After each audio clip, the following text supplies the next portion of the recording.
تصير بعض الأشياء بين الحمام وزوجة ابنها، توصل إلى مشاكل، إلى يعني مجادلات، مشاكل، يصير مرات سوء تفاهم، ويصير مرات عناد، وهذا العناد يوصل إلى درجة ممكن يدمر عائلة.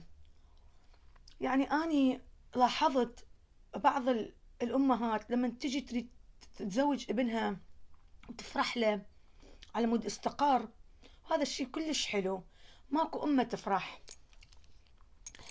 بعدين أنت لما تجين تزوجين ابنك، لما تجيبيها البنية لبيتك، عامليها مثل بنتك،